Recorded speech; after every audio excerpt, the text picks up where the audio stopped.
আপনি কি জানেন এমন একটি গাড়ি ছিল যা আধুনিক সমাজকে পুরোপুরি বদলে দিয়েছিল? এটি ছিল এমন এক গাড়ি যা কেবল ধনী ব্যক্তিদের বিলাসিতা থেকে সরিয়ে এনে সাধারণ মানুষের হাতের নাগালে এনে দিয়েছিল গাড়ির স্বপ্ন। এমনকি এই গাড়ির জন্যই গাড়ি কেনা এবং ব্যবহার করা একটি বৈপ্লবিক ঘটনা হয়ে দাঁড়ায়। হ্যাঁ, আমরা কথা বলছি হেনরি ফোর্ডের সেই অমর সৃষ্টি মডেল টি গাড়ির। 1908 সালে যখন এটি প্রথম বাজারে আসে তখন এর দাম ছিল মাত্র $850, যা ধীরে ধীরে নেমে আসে $260 পর্যন্ত। কিন্তু আপনি কি জানেন কেন এটি এত সস্তা এবং জনপ্রিয় হয়েছিল? কিভাবে এটি সাধারণ মানুষের জীবনে একটি নিত্য প্রয়োজনীয় বস্তুতে পরিণত হলো? কিভাবে এটি সমাজের অর্থনৈতিক এবং সাংস্কৃতিক পরিবর্তন ঘটিয়েছিল? আজকের আধুনিক গাড়ির জগতের পেছনে রয়েছে এই মডেলটির অনন্য অবদান। আপনি যদি জানতে চান কিভাবে একটি গাড়ি শুধুমাত্র গতির প্রতীক নয় বরং মানব জীবনের গতিপথকেও পরিবর্তন করে দিতে পারে, তাহলে প্রস্তুত থাকুন মডেলটির অবিশ্বাস্য কাহিনী জানার জন্য। চোখ রাখুন আমাদের ভিডিওতে। 1908 সালে হেনরি ফোর্ডের হাত ধরে পৃথিবীর অন্যতম উল্লেখযোগ্য গাড়ি মডেল টি বাজারে আসে। এটি শুধু একটি গাড়ি নয়, বরং এটি ছিল সেই প্রযুক্তির উদ্ভাবন যা সমগ্র বিশ্বের মোটরগাড়ি শিল্পকে নতুন করে রূপ দিয়েছিল। ফোর্ড মোটর কোম্পানি দ্বারা নির্মিত এই গাড়িটি সাধারণ মানুষের জন্য সহজলভ্য করার লক্ষ্যে তৈরি করা হয়েছিল। এর আগে গাড়ি ছিল ধনীদের জন্য বিলাসিতার বস্তু, কিন্তু মডেলটি সবকিছুর রূপান্তর ঘটায় এবং সাধারণ মানুষের কাছে গাড়ি কিনতে পারার সুযোগ করে দেয়। 1903 সালে প্রতিষ্ঠিত ফোর্ড মোটর কোম্পানি মাত্র 5 বছর পরে মডেলটি বাজারে আনে। এর প্রধান উদ্যোক্তা হেনরি ফোর্ড বিশ্বাস করতেন গাড়ি শুধু ধনী ব্যক্তিদের জন্য হওয়া উচিত নয়, বরং এটি হওয়া উচিত সাধারণ জনগণের ব্যবহারের জন্য। তার স্বপ্ন ছিল এমন একটি গাড়ি তৈরি করা যা সহজ, স্থিতিশীল এবং অনেক বছর ধরে ব্যবহার করা যাবে, আর সেই স্বপ্ন পূরণে মডেলটি ছিল তার শ্রেষ্ঠ অবদান। মডেলটি ছিল অত্যন্ত সাধারণ এবং কার্যকরী ডিজাইনের। এর ইঞ্জিন ছিল 20 হর্স পাওয়ার ক্ষমতা সম্পন্ন 4 সিলিন্ডার ইঞ্জিন। এটি ঘন্টায় সর্বাধিক 45 মাইল গতিতে চলতে পারত। গাড়িটির ওজন ছিল প্রায় 540 কেজি এবং এর ইঞ্জিন স্টার্ট দেওয়ার জন্য হাত দিয়ে এনক্র্যাক করতে হতো।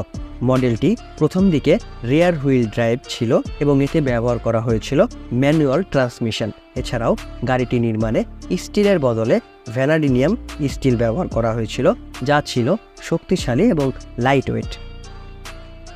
মডেলটির ব্যাপক সফলতার মূল চাবিকাঠি ছিল ফোর্ডের অ্যাসেম্বলি লাইন উদ্ভাবন। অ্যাসেম্বলি লাইন একটি এমন পদ্ধতি যেখানে একটি গাড়ির বিভিন্ন অংশ একের পর এক সংযোজন করা হয়। পূর্বে প্রতিটি গাড়ি হাতে হাতে তৈরি হতো, যা ছিল সময় সাপেক্ষ এবং ব্যয়বহুল। ফোর্ড অ্যাসেম্বলি লাইন প্রক্রিয়া প্রবর্তন করেন, যার ফলে গাড়ি তৈরির সময় অনেক কমে যায় এবং উৎপাদন ক্ষমতা ব্যাপকভাবে বৃদ্ধি পায়। এর ফলে মডেলটির দাম সাধারণ মানুষের ক্রয় ক্ষমতার মধ্যে চলে আসে। এই পদ্ধতির মাধ্যমে ফোর্ড প্রতি 93 মিনিটে একটি নতুন মডেলটি তৈরি করতে সক্ষম হন, যেখানে পূর্বে এটি প্রায় 12 ঘন্টা সময় নিত। মডেলটির প্রথম সংস্করণের দাম ছিল $850, তবে ফোর্ড অ্যাসেম্বলি লাইন প্রক্রিয়ার কারণে প্রতি বছর এর দাম কমতে থাকে এবং 1925 সালে এটি মাত্র $260 বিক্রি হয়। এত কম দামে মানসম্মত গাড়ি বাজারে পাওয়া একটি বিরল বিষয় ছিল, যা সাধারণ মানুষের কাছে মডেলটিকে জনপ্রিয় করে তোলে। 1920-এর দশকে প্রায় অর্ধেক আমেরিকান পরিবারের কাছে মডেলটি গাড়ি ছিল। মডেলটি আমেরিকার সামাজিক এবং অর্থনৈতিক পরিবেশেও ব্যাপক পরিবর্তন এনেছিল। আগে মানুষ বেশি দূরত্ব অতিক্রম করত রেলগাড়ি বা ঘোড়ার গাড়ির মাধ্যমে, কিন্তু মডেলটির আবিষ্কারের ফলে দূরত্ব অতিক্রম সহজ ও কম খরচে সম্ভব হয়ে ওঠে। গ্রাম থেকে শহরে যাওয়া বা শহর থেকে গ্রামে ফিরে আসা সহজ হয়ে যায়। আমেরিকার উন্নয়নের গতিপথেও মডেলটির বিশাল ভূমিকা ছিল, কারণ এটি পরিবহন খাতকে দ্রুত গতিতে বাড়াতে সাহায্য করছিল। মডেলটি শুধুমাত্র যাতায়াতের মাধ্যম হিসেবে নয়, কৃষি খাতে একটি গুরুত্বপূর্ণ ভূমিকা পালন করেছিল। এই গাড়িটি কেবলমাত্র মানুষের যাতায়াতের জন্যই ব্যবহৃত হতো না, কৃষকরা এটি ব্যবহার করতেন তাদের কৃষি সামগ্রী পরিবহন করতে। হেনরি ফোর্ডের কাছে এটি ছিল একটি যন্ত্র যা জীবনকে সহজতর করতে সহায়ক। ফলে মডেলটি কৃষি উৎপাদনশীলতায় বিপ্লব ঘটায় এবং কৃষকদের আয়ের বৃদ্ধি ঘটায়। এর সাথে যুক্ত ছিল ফোর্ডের উন্নত উৎপাদন প্রযুক্তি, যা শ্রমিকদের কর্মসংস্থানের সুযোগ বাড়িয়ে দেয়। 1927 সালে ফোর্ড মোটর কোম্পানি মডেলটি উৎপাদন বন্ধ করে দেয়, যদিও এটি বাজারে প্রায় 20 বছর ছিল। এর জনপ্রিয়তা ধীরে ধীরে কমতে থাকে নতুন নতুন মডেলের আবির্ভাবের কারণে।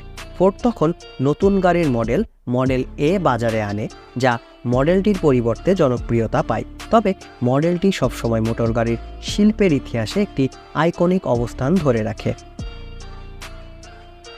মডেলটি শুধু একটি গাড়ি নয়, এটি মোটর গাড়ি শিল্পের অগ্রগতি এবং উন্নয়নের প্রতীক।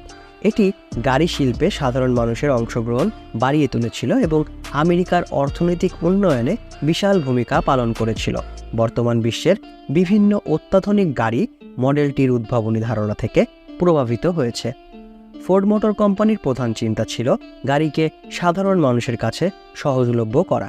মডেলটি সেই চিন্তার একটি সফল বাস্তবায়ন ছিল। ফোর্ড যে গণপরিবহন বিপ্লবের সূচনা করেছিল তা আজও বিশ্বজুড়ে গাড়ি শিল্পে অনুসরণ করা হয়। মডেলটি কেবল একটি গাড়ি নয়, এটি ছিল মানুষের জীবনযাত্রা পরিবর্তনকারী একটি উদ্ভাবন। এটি গাড়ি শিল্পে এক নতুন যুগের সূচনা করেছিল, যা সাধারণ মানুষের জন্য গাড়ির ব্যবহারকে সহজলভ্য করেছিল। হেনরি ফোর্ডের এই অসাধারণ সৃষ্টি শুধু আমেরিকা নয়, বরং সারা বিশ্ব জুড়ে মানুষের জীবনকে অবিস্মরণীয় প্রভাব ফেলেছে।